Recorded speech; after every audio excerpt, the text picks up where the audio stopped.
All right, everybody, welcome to this interview. This is a pre-recorded interview with Dr. Ivor Mectin. I'm recording this interview Saturday, January 28th, and you're probably hearing it tomorrow, Sunday, January 29th on the Plex. What's up, Dr. Ivor Mectin? Well, a lot of stuff. So for this interview, I will actually be asleep at the time this airs, so I'll actually not see it until Monday. So, as the way the organisation works, yeah. So I'll just talk about myself. I'm Dr. Ivor Mectin. I'm a metallurgist from the UK. Back in 2014, I got really consumed with the whole 9/11 conspiracy stuff, and I eventually sort of pulled myself out of that by looking at a lot of fact-checking content. I've sort of had an interest in it ever since, and then this sort of my interest would have naturally picked up during the pandemic in this sort of stuff. And I now have my own podcast with Brent Lee and Stars of COVID. That's really good. It's called Lads on Tour. And I've met a lot of great people doing this because I was really nervous to have a social media account at one point and never would have done it. But I started one in 2021 and I didn't regret it. I know of your podcast, but maybe my audience doesn't. What's the name of your podcast? And I assume it can be found on everything, right? Yeah, it's Lads on Tour. You have to be a bit careful because there's one for Dungeons and Dragons. Well, if you like Dungeons and Dragons, no problem. But it's findable. Brent Lee has all the links to it. It's all uploaded to his YouTube channel. So Brent space Lee space TV on YouTube, and all the episodes will be on there. And I've heard you on a few other shows lately too. You've been making a bit of the rounds. Yeah. So I've been on Back to the Vax with Lydia Green, and I've also been on SDCIC, someday I call it Conspiracy, to talk about that whole issue with that crap movie called My Son Hunter, and why all the information in it is essentially wrong. That was such a good podcast episode. I had just found some dare call it conspiracy, and for a while, I guess they had probably over the holidays or whatever, they took a little break, and then it came back. It hit my feed again, and there were 3 episodes about the Hunter Biden laptop, and I had a bunch of errands to run that day, so it was perfect. It's like riding my bike around San Jose, listening to you guys dunk on that movie. We actually watched that movie on stream, because having those people sue me for copyright would be one of them good problems. So I could grift so hard if those people. I could grift so hard if those people sued me for copyright. It's such a dreadful movie. I like what, and you would I don't know if it was you specifically, but on the pod you all had mentioned that the way in which they broke the fourth wall was just so cringe and terrible. Yeah, it really was, because I think it could have actually been a bit decent, because when it sort of went into his backstory about his family and how he lost them and how he's sort of resorting to drugs and that to try and fill that hole, I actually find that aspect really interesting, because I didn't actually know anything really about Hunter Biden's life, and I thought, is this going to be a bit more like a serious drama discussing these issues? And then it just went off the rails after that, and they're breaking the fourth wall, and they're talking about how Joe Biden has something on his burger or something like that, and CNN said it was true. Just absurd. Yeah, it was bad. The music was bad in it, and there some of the people in my community are really into film, and they were pointing out certain things that happen maybe when union people won't work on your film, and certain things aren't right about shots and the way things are set up in the background and whatnot. I would have never noticed that stuff, but there's some movie buffs in my community who were like, oh, look at that in the background, should have hired union. And but not for nothing, the production was pretty slick, the editing was really good, and I think that's just because it was well funded, because it was not designed to make money. It was designed as a piece of political propaganda.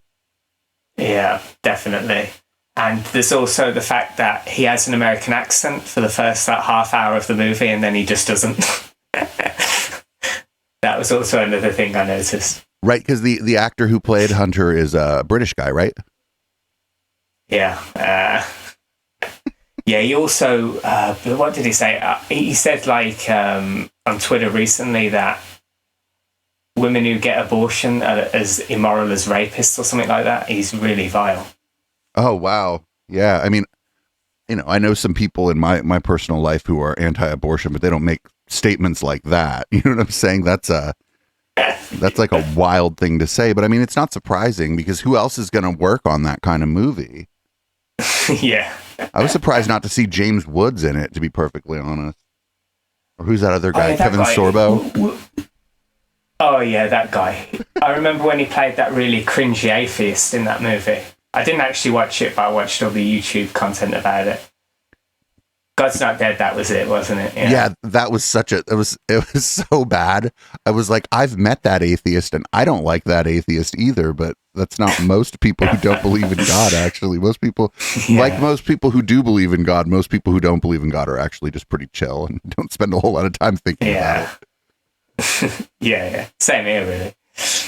So you're on the second edition of this book. What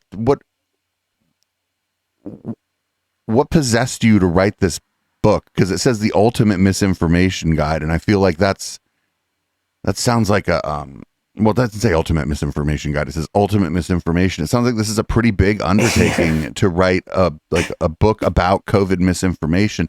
There's just so much stuff. There was like at the beginning, it didn't exist. It was the flu, but it either didn't exist and it was the flu at the same time. How did you go about gathering the information for this and putting it together in like a digestible format? Because I feel like there was just so much going on and everything was changing so quickly in the misinformation sphere that it was, you had to pick some method by which to organize the misinformation. And I'm curious how you went about that. Oh yeah. So how the book actually started was I got into a blog called, I think, Respectful Incidents, that's it, by David Gorski. Have you heard of him? Yeah, that's one of my next big attempts at a get for this show, actually, because we're always kind of chopping it up on Twitter. He's like a real friendly guy, actually. He doesn't. Oh yeah. He doesn't.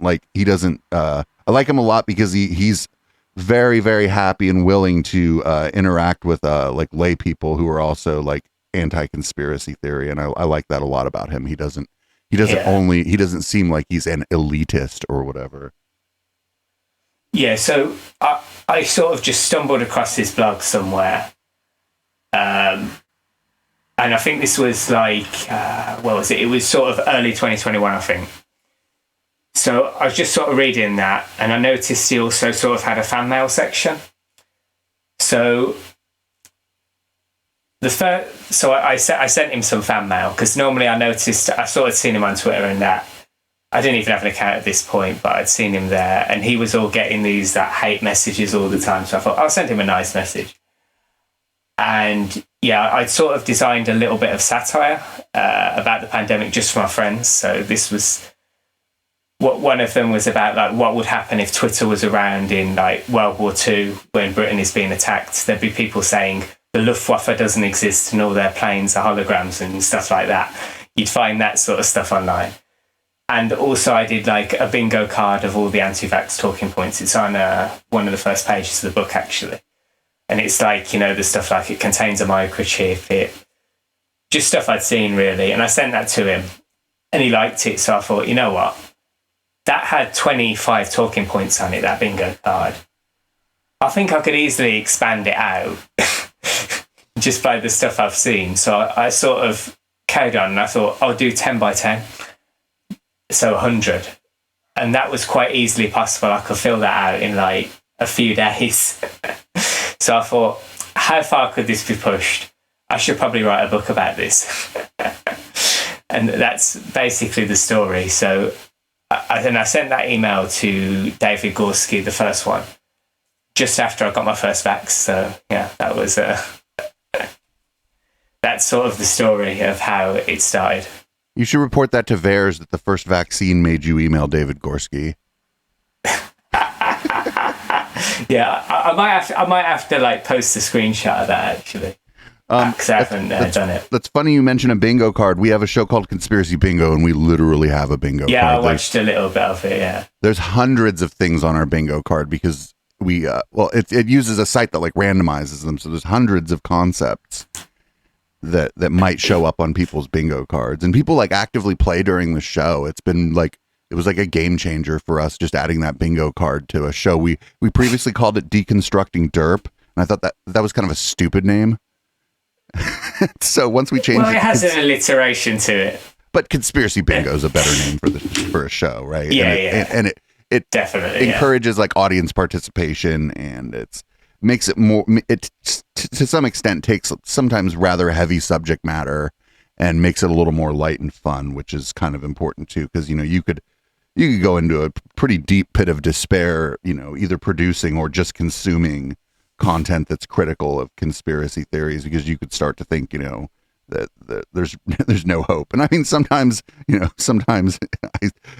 think that sometimes I think we've lost.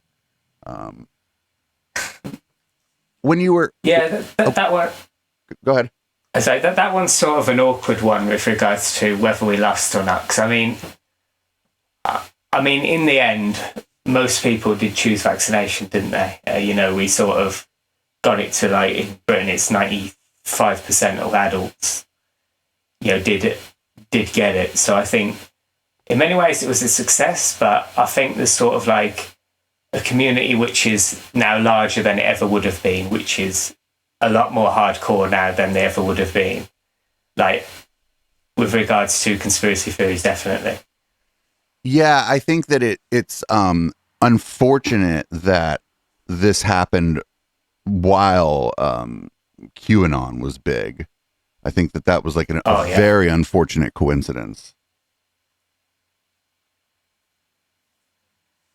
Yeah, I don't know that much about QAnon, to be fair. I know the adrenochrome, that, Joe Biden is looking young by drinking children's blood or whatever, but it's obviously not being very successful for it. Right. And QAnon's like just a meta conspiracy that kind of sucked up all the other conspiracy movements, and there's elements of the old blood libel conspiracy in it, and it just kind of My take is that it turned up the temperature on the rhetoric coming out of the anti-vax movement. It's not that every anti-vaxxer ended up believing in the adrenochrome or whatever. It's just that it kind of laid a foundation for, I guess I'd say, like, more violent rhetoric, more sort of satanic panic rhetoric around different conspiracy theories. And I think that was, that definitely turned up the temperature on the anti-vax movement, and it didn't help. And, there's always some kind of, it's always in the background of our society, this fear of Satanism and satanic rituals. It goes back very, very far. Usually, and the targets, unfortunately, usually end up being Jewish people. No matter what version it takes, actually, it ends up being the Jews, which sucks. Like, it really sucks. And it at first, you had people going, "Oh, I'm not an anti-vaxxer. I'm just against this vaccine." And now all those very same people that were doing that are now just full-on anti-vaxxers. They're no longer just against the COVID vaccine. People like... Yeah. Oh, go ahead. I think they've realized that the market of being against the COVID one, but is super small now, because most people who were skeptical of this one, but were totally okay with all the others, as time's burned on, that group has got smaller and smaller and smaller, because they eventually came round to it after it had been out for a year or two. Well, in my country, I can't speak for all countries, but that happened. So I think now, like, it's mostly just people who are against all, and the market is definitely going to have to cater for that. Pierre Corey is now saying polio vaccine activism was a massive killer in the 20th century and stuff like that. They're going to have to cater to that, kind of like exactly what Andrew Wakefield did. He started out with, I'm just against this new MMR one, and then it became, he's against all now. He talks about all. Right. And so, yeah, some portion of those who started out like as not the propagandists, but the propagandized, who started out as just being skeptical of the COVID vaccine are now just full on anti-vaxxers because they followed the leader, you know? Yeah. And Pierre Corey's a good one to bring up because he certainly was like, I don't know how, you know, because they're all, every one of these people they trot out, they're like, this is a genius in the field of this, that, or the other. And I'm like, how many geniuses are there? My God. How many like paradigm shifting scientists are there in any given generation of human beings? So I don't, you know, a lot of these people got their resumes sort of puffed up by this movement too. For sure. And that's appealing, I think, especially if you notice, like a lot of the people, the scientists that they're trotting out are like at the end of their careers. They're older people. They're in their 60s. It might be time to retire, and that's fine. My parents are retired people. There's nothing wrong with being retired people, but that might be really alluring as you're about to end your career. You get to start this whole new journey where now you're an expert going against the consensus, and now you're a freedom fighter and a warrior for the truth. Like, most people don't get to do that in retirement, right? Most people, when they become pensioners or retirees, play a little shuffleboard. Hopefully, if they did well, they get to go on some cruises, take some vacations, hang out with the grandkids, you know, in today's day and age, financially help their offspring because of the, you know, odd things that have happened to our economy. Like, it's boring being retired, right? So for people like Pierre Corey and Robert Malone, who are, you know, they're getting up there in age, this has got to be a lot more exciting than being on a cruise playing shuffleboard. Yeah, definitely. And with regards to CV puffing, I'll give you a massive example of that. There's a guy called Michael Yeadon, and whenever you see him, it says like Vice President of Pfizer. And I suppose it's true in the most technical sense. But the reality is he wasn't vice president of the entire company. He was vice president of like a department of 30 people, which isn't really nearly as impressive. Right. People who, it's interesting that conspiracy theorists oftentimes don't understand big bureaucracy, because you'd think that'd be a thing that they would look into. Like, how does this bureaucracy work? Since I'm so, vehemently against this bureaucracy, maybe I should find out how it works. And yeah, at a company like that, there's hundreds of vice presidents, and their vice president, and some of them are, the vice president of marketing is actually, they have a lot of people under them. But you're right, there are vice presidents who have 30, 40 people working under them, and they're, they've accomplished in their field. Probably you don't get that title for nothing, but they could go wackadoo just like anybody else. Yeah, and the other hilarious example of CV pumping is, have you heard of Rashid Buttar? Yes. Yes, he was the guy who said he worked with someone who could develop an Australian accent after a flu vaccine. That was really hilarious. But on his YouTube page, when he still had it, I think it got banned in the end, he had all these news organisations, and they were all mainstream news, like ABC, etc. But the hilarious thing is all the reports by those news agencies were calling him a crank. He was putting it on his YouTube page, like, I've been featured on this news website. It's like a thing Scientology does, actually. They have ads where at the beginning of the ad, they'll show a bunch of news organizations, and it'll be NBC, and it'll just say Scientology, and then it'll cut to some other news organization saying Scientology. And we do a show about cults on Thursday nights, and we've seen all those videos that they're showing the beginnings of, and all those videos are critical of the Church of Scientology. They're not it's the same thing. It's you can say we were referenced in the news, and you don't have to tell them what the news said about you. Yeah, I mean, a serial killer can make the same claim to fame, can't they? Yeah, that'd be funny if there was an ad for Charlie Manson like that. It was like...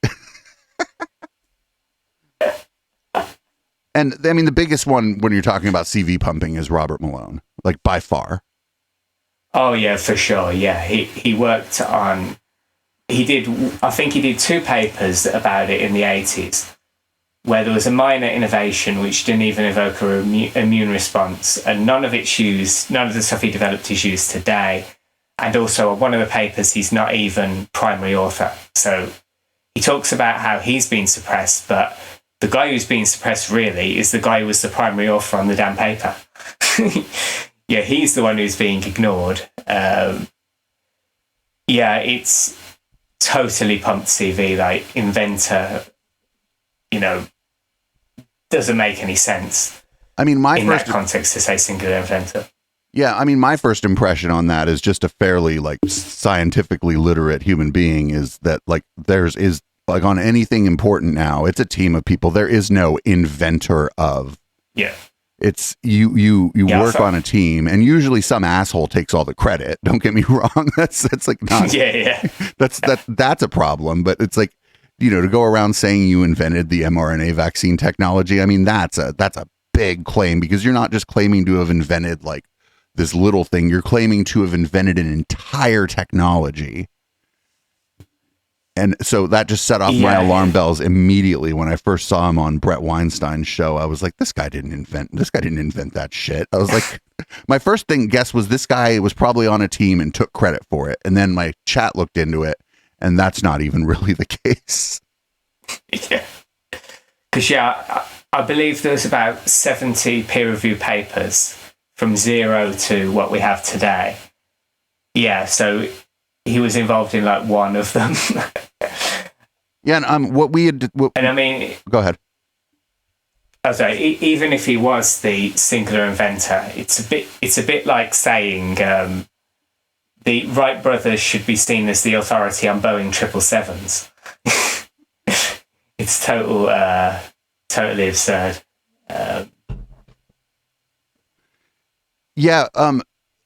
We best we could figure, because my chat was I don't know if you remember that infamous episode of Dark Horse where Brett had Robert Malone and Steve Kirsch on. Oh yeah, the one where they talked about the baby's head exploding. Oh, I haven't seen that actually. I thought the one I remember is the one where he claimed that if everyone took ivermectin for a month, no one would die of COVID ever again, or something like that. Oh, I think we're talking about the same video. It's just that there were so many wild claims made in that video that it would be easy maybe for me to have remembered one of the wild claims specifically and someone else to have forgotten about any specific wild claim in that video. We started I don't know if you know, because you're not an American, maybe you don't know about this guy. There's a guy, Jim Cramer, who does like financial news in the United States. And he's like always yelling about stocks. I don't know. Oh, that guy, yeah. And I remember the story where he was right before 2008 financial crash. He was saying, this stock's good, this stock's good, this stock's good. And then it became worthless a day later or something like that. Yeah, we've been calling Steve Kirsch anti-vax Jim Cramer. Yeah, he's made just insane claims. He has like more people dying from vaccines than the Holocaust and stuff like that. Yeah, he's also one of these like guys that's like, debate me. And then anybody that's like, hey, I'll talk to you. He blocks them on Twitter. Yeah. I mean, I'm not like a debate bro or anything, but if I'm like, hey, I have this position, if anybody wants to talk to me about it, who disagrees with me, come get some. And I'm not going to block everybody who then agrees to do it. Like, that's ridiculous. It's been such a wild ride. I remember when we started doing our podcast, we had people coming to us going, hey, you guys would do a lot better if you just did normal news, if you weren't so focused on conspiracy communities. This stuff isn't really that important. And now I like feel kind of vindicated. I'm like, excuse you? Excuse you? Because I was like saying this stuff is going to be a problem. It already was a problem, but when we started, we were mostly talking about people who believed in chemtrails and the flat earth, because that stuff was really big around 2014, 2015. But this stuff isn't that different, especially in the way people formulate what we can loosely refer to as their arguments. It's all the same stuff. It's like, oh, they're not telling you this. Oh, this is the actual expert. This person knows about what's happening in the sky. Why do you believe NASA about the globe Earth? It's the same thing as like, why do you trust Pfizer to make a vaccine? It's the same set of arguments. It's just recycled. And this time it's got like, I don't think the chemtrails movement had much of a body count, right? So things have become much more important, and it's much more important to knock these kinds of things down when you can. Yeah, because it's always what have you heard of Skeptic of the North? Sounds familiar, but I can't say that I could tell you anything about this person. Yeah, so he he was one of the guys from Britain, who did a lot of conspiracy content. I think he doesn't do it anymore, but his videos are still up, I think. They were down at one point. But he did a video called, I think it's Epistemology, which is sort of like, he was a 9/11 truther, and he talked to someone who was a young earth creationist, that's it. And the young earth creationists went into like the tirade, like, all these experts, they're being paid by a secret body and they're making money to suppress, the church and stuff like this. And, the standard speech, but this is like true in all of the movements. Like if you go to Holocaust deniers, they'll say, the Jews are suppressing the evidence and paying all these experts off or whatever. Like it's always just, there's a body who doesn't want you to find out about it. And, we can dismiss any evidence because it's all, funded by them and stuff like that. It was a really good video. I'm sort of butchering it there a bit, but I'll definitely advise anyone to watch it. It's this, and we noticed this a long time ago. It's as soon as somebody provides evidence that the conspiracy is wrong, now you just make the conspiracy bigger to include whoever's providing the evidence that the conspiracy is wrong. Yeah. It just gets so big eventually that everyone's in on it. I remember a friend of ours went to like a chemtrail event and got up during Q&A and said, hey, it seems like there's a lot of people employed in this industry. How would I apply to get a job in the chemtrails industry? And the people that were giving the presentation, they got so pissed. They got so pissed off at this guy. It was so funny. He brought a recorder too. The recording of it's actually on our website. Maybe I'll try to remember to link it in the notes for this, but I won't remember to link it in the notes for this. I never remember to do that stuff. Oh, go ahead. I'm actually a metallurgist, so I could work in this. Oh yeah. You should get a job. You should get a job in the, I don't know. They need special wings, I think, for the chemtrails. I don't know. Special nozzles. So the funny thing about chemtrails is they say they're spraying biological weapons, but a jet engine is like way over 1,000 degrees Celsius. So like no biological weapon is surviving that. It's funny. If you ask 10 different chemtrail people, they'll probably give you 10 different answers as to what's happening and why. Like either it's aluminum. A lot of them are saying it's aluminum, which is weird. And then they find aluminum in the soil, and I'm like, that's like one of the most common elements on the planet. Of course you found it in the soil.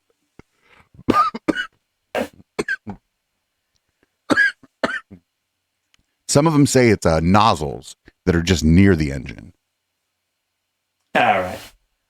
Yeah. There was this interesting. There was an interesting video I saw. It was an aircraft designer who was asked about chemtrails at some event, and he just said, to get any appreciable amount of substance up into the air is just going to require a lot of lift and thrust, and I don't see how this dispersal method would be efficient if you wanted to drop a bunch of stuff on a population. He's like, you don't have to take something up to 30,000 feet to drop it on a city. And I was like, that's really smart. He was like, if I wanted to drop something on a city, I wouldn't use a jet at 30,000 feet. He's like, that seems like an inaccurate dispersal method. I was like, that's really smart. I never thought about that. Yeah, it is true often with chemical weapons as well. They're like super lethal, like when they're indoors but the moment they get into open air, they just disperse away and become non-lethal quite quickly. Thankfully. So that's, another thing, yeah. So, yeah, I think I remember somebody talking about a terrorist attack in Japan where they had a load of gas which could potentially have killed like thousands of people. Was that Aum Shinrikyo? In the air, and then Aum Shinrikyo. I think so. Yeah. That was a cult in Japan. That's one of the ones I've been wanting to look into more in our cult show. But the problem is, it's not a problem really, but the problem for me is that a lot of the original material about it is in Japanese, and I don't speak Japanese. Yeah. So it's like a little difficult to cover, because then the U.S. coverage of it was like just kind of really quick hits on the news about it. There wasn't anything like you weren't able to get any like of the source material from the cult in English because why would they do it in English? They're a cult in Japan. Most people in Japan speak Japanese, so it's it's hard. I wanted to ask you, and because one of the things I started to notice was that not only are some of these kind of COVID vaccine deniers or COVID propagandists upping the ante as far as like, oh, now all the vaccines are bad. I'm also starting to see some like HIV/AIDS denial coming out of some of these people. Oh, for sure. Particularly Brett Weinstein started to flirt with it a little bit. I did not actually know that. I don't follow him as much. Definitely RFK Jr. in his Real Anthony Fauci book really goes into it hard. He talks with germ theory denier Tom Cowan and Peter Duesberg, or as I call him, Peter Doucheberg. Yeah. About that, like he dedicates full chapters to it. I believe Robert Malone as well on his Rogan appearance said the original case of cancel culture was them going after Peter Doucheberg. Like that was the original example of cancel culture. But the hilarious thing about that story is he still has his job today. He never lost it. He was never cancelled because it was academic freedom for him to deny AIDS and cause all the problems he did in a lot of African countries. But so he wasn't ever cancelled. But that is coming back, yeah, definitely. Yeah, I mean, I'm a gay man of a certain age. I'm maybe 10 years too young to have seen like the worst of it, but there are people I used to know who I used to know because of HIV/AIDS, and that's disgusting. It's absolutely sick. Like it's I can find humor in a lot of stuff, but that AIDS denial stuff, man, I don't run it on my stream. I don't make fun of it. There's just some kinds of energy I don't like to put out there in the world, and that stuff is absolutely disgusting. And I didn't have no love for Brett Weinstein prior, but when I saw him start to do that, I was like, oh, now you can really go fuck yourself. I don't know. Yeah, for sure. That's really bad. That is. What I was going to say, there's also a guy at the British Medical Journal who's just a disgrace, who he does a lot of COVID vaccine stuff, but he signed an AIDS denial petition, and he's never reneged on it. It's called Peter Doshi. And he's like one of the biggest editors of the top medical journal in Britain. Just he sounds like a good candidate for actual cancel culture, if you ask me. I mean, I don't think I think that sounds like there's some standards and practices there that might be applied if you're one of the editors for any well-respected medical journal. I feel like you start going into that stuff, you should be the former editor of a medical journal, or disgraced former editor of a medical journal. Yeah, they always defend him, though. I think people have brought it up in the past, but I mean, he has every right to say it, but I don't think you don't have a right to be the editor of a medical journal. Yeah, I don't think you have a right to that platform. I wonder how I don't think saying that stuff should be illegal, but I do think you shouldn't mess with it as a journal. I mean, I shouldn't be saying that stuff as a layperson either. I don't even hold any position of authority on any of these matters, and I'm still a monster if I'm running around promoting that stuff. But like we were saying, these people, they're all going to have to up the ante, or their shtick is going to get tired. Yeah, definitely. Because I saw it this morning. There's a big lawsuit going around where Malone, I think, is suing one of the or two of the other ones. Can't remember who it was, but they're suing each other now. And Malone and McCullough are going to war because McCullough has been promoting all those supplements, ain't it? And yeah, it's kind of funny, Malone calling McCullough a grifter. Like, it takes one to know one at that point, doesn't it? He's got his $500,000 in Substack income this year or whatever. It's really cashing in. It's a lot of these movements end up doing that. We watched all the flat earthers do that. Like, we were covering, there was this whole thing where these 3 or 4 flat earthers were just absolutely like at war with each other, and it was so funny because they got so personal because they were all friends beforehand or whatever, and then like as the pie started to shrink, as the flat earth movement started to kind of die, they had to fight over the scraps of what was left of that movement. And they ended up really, really, acting the fool. I forget even, I remember the one guy named was JM Truth. And he ended up like, they were all somewhere with a bunch of camera equipment that they had rented, and somebody else had signed for the camera equipment, and he had rented the car. So he just left everybody behind and stole the camera equipment that somebody else had signed for on the rental. It's like sort of madcap adventure version of like the kinds of infighting that we're going to, there's infighting in the anti-vax community too. It's not like our like group or whatever is immune from this. People in our communities snipe at each other too. So it's like, but it's funny to watch as these people snipe at each other. And I think it's just a limited pie, right? There's not enough people for everyone's platform to keep growing. So they're going to have to take each other out. Yeah, definitely. Yeah. The money is shrinking now, I think, as we head into 2023. Like, I think the heyday is over for sort of like anti-vax.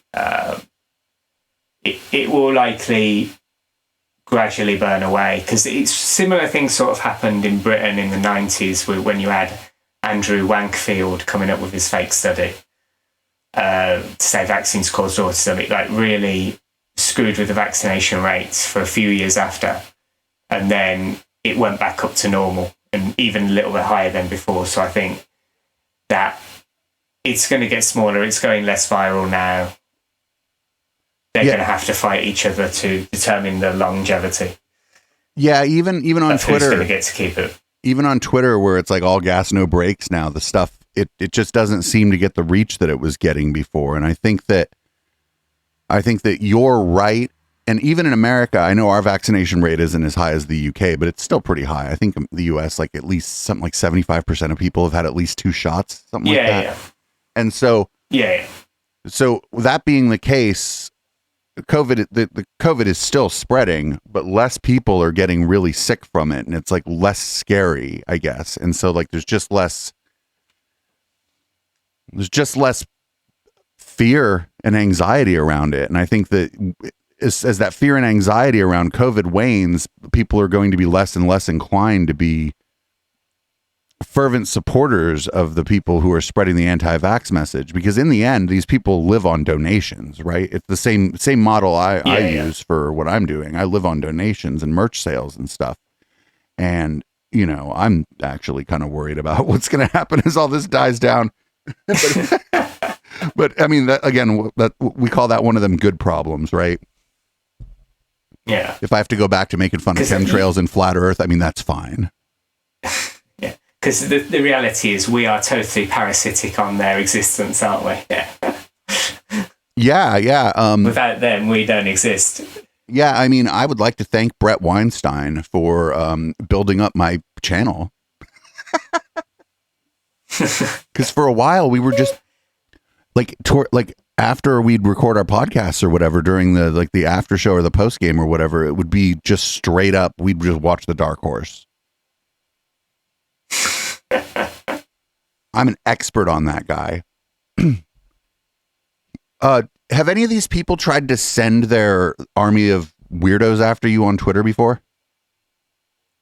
Oh, yes. So Steve Kirsch, he came for me once. He actually ratioed me. It was quite sad in a way. But basically, I put out a tweet saying, like, there's people... Well, it was a quote tweet of someone else saying, there's just no money in anti-vax. It's so much more lucrative to be pro-vax as a doctor. And then I just went in, saying, RFK Jr., $57 million in the bank, Del Bigtree, $10 million. Andrew Wakefield, $13 million, etc., just going down the list. And then Steve Kirsch sort of like tried to come in and flex in my responses. And he said something like, why didn't you include me on your list? I made my money with multi-billion-dollar tech companies. And I kind of found that weird, because why would you want to be added to a list of parasitic grifters? Well, he tried to latch on to, like, Steve Kirsch is like, he's like a hanger-on in a lot of ways in this movement, because he doesn't have any, he can't even like claim to have any medical expertise. Like, he's a Silicon Valley guy. I swear that he got involved with this through the Weinsteins, through Peter Thiel. That's my conspiracy theory. I think it all comes back to Peter Thiel, but that's because I'm a man of a certain age who grew up in Silicon Valley, and I fucking hate Peter Thiel. But I've never even heard of him, so I can't say. He's like Eric Weinstein works for his venture firm. Okay, right. He's Eric Weinstein's boss, which is, the Brett came after me once because I did this thread like the night of that infamous video that he had Robert Malone and Steve Kirsch on. I wasn't streaming. I think my internet was acting wonky or something, or maybe it was like a Monday and we weren't up or whatever. So I just did a thread going through his video where I kind of pulled out little clips of his video and was like talking shit. And, I did it kind of late at night and I went to bed. I didn't really think anything of it. Then I woke up and I had like a bunch of DMs from people and my notifications were all lit up. And a bunch of this guy, because he had like quote tweeted me when I had said something particularly nasty about him in one of the tweets, as is my way. And he quote tweeted me, and all these like weird dorks were like in my comments. And I was like, well, that's weird. Let me check my DMs, because I was like, I want to make sure like nobody's like threatening me. Like I was a little concerned at first, but then all the DMs were like people in the IDW critique sphere, one of whom was like, oh, are you okay? Are you okay? These people are coming after you. And I just replied, I'm like, this is the best thing that ever happened. I'm like, I'm here for this, baby. And so like over the course of the day, I was like trying to engage with these people, and they were like trying to insult me. And I'm like, I'm better at this than you. And a lot of them ended up blocking me after Brett like tried to send his people after me. And so I like declared victory and then just muted a bunch of threads after, because there was nothing left to do there. Oh yeah. Because I remember that thread. Yeah. The amount of notifications, you could step away from half an hour and you've got 50 of them or something like that. Yeah. And some people, don't get me wrong, like it's really bad. Like some people get like brigaded on Twitter and they end up like, they get their home address fucking published, and like all kinds of that stuff happens. And if that stuff started happening, I would have been very concerned. But that didn't happen. It was just a bunch of weird Brett Weinstein fans, like in my mentions, trying to like dunk on me. And I'm like, none of you are good at this. Somebody was like, you're in such bad faith that bad faith doesn't mean anything anymore. And I was like, what? And I linked them to my podcast, the Intellectual Dollar Tree. It says entering the marketplace of ideas in bad faith is like the tagline of the show. I'm like, yes, I come to all of this in bad faith because I don't like any of you and you can all go fuck yourselves. And that person blocks me after like, because I don't actually come to this stuff in bad faith, right? I believe most of what I'm saying, and I'm trying to like help people spot patterns of behavior among those who would deceive you to either raise money or raise their own profile. I'm not a scientist. I'm not a medical doctor. I'm a lay person who has been monitoring cults and conspiracy movements for much of my adult life. And my skill set is spotting the patterns of behavior and knowing what it looks like when someone's trying to manipulate you. And, it's just really odd ending up in this fight where like on my side is everybody from like academics to people who are just trolls.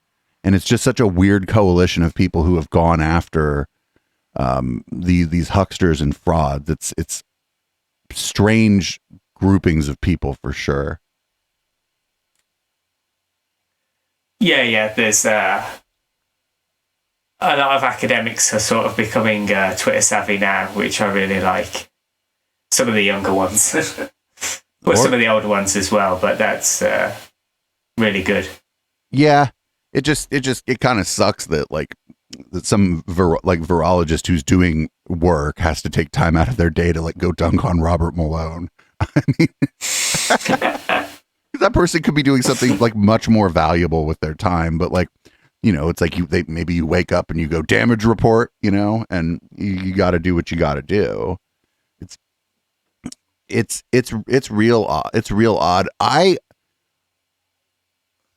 was a bit surprised that the so-called intellectual dark web, a lot of them ended up going anti-vaccine. I never would have like predicted that.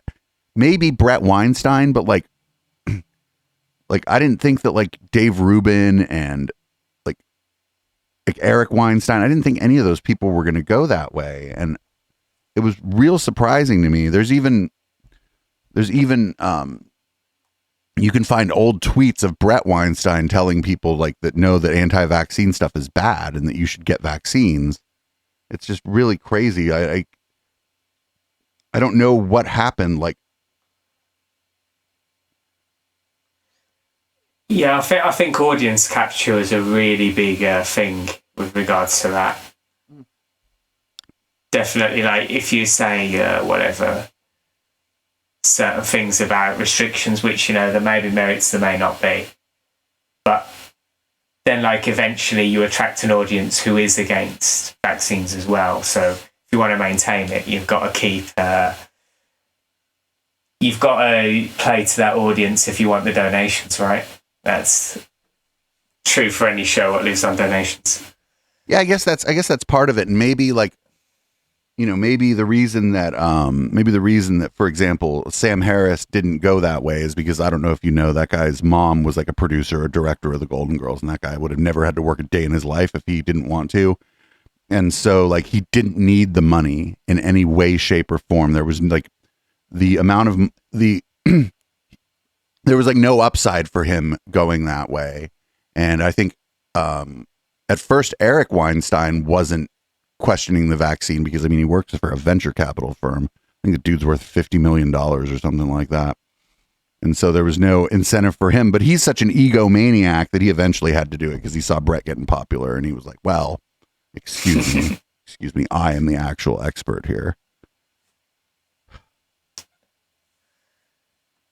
One thing I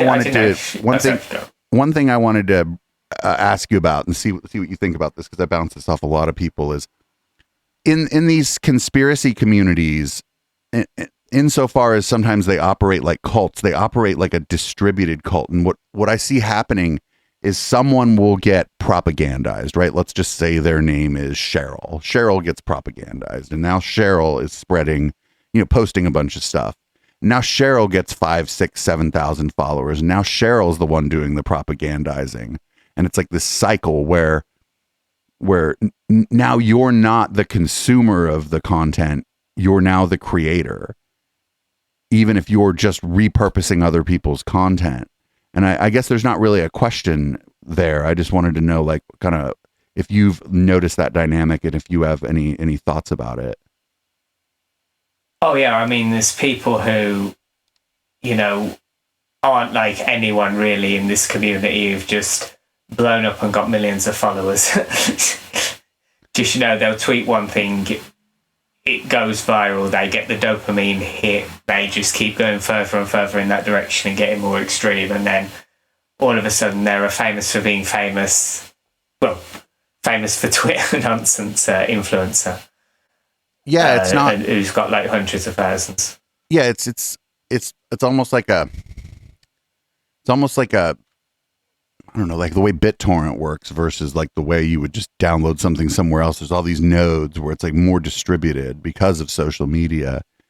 And it's, it's still got, elements of like cults and control groups where there's like people have like in language and out language, people make up words, they go after their critics, like, but it's there's just all these, everything from, a Telegram group with 800 people run by somebody all the way up to like, somebody huge like Del Bigtree. And it's just, it's more difficult to kind of combat it when the lines get blurred between like the victims of propaganda and the perpetrators of propaganda. And it's hard to know for me, it's like hard to know, am I punching down at this particular content creator?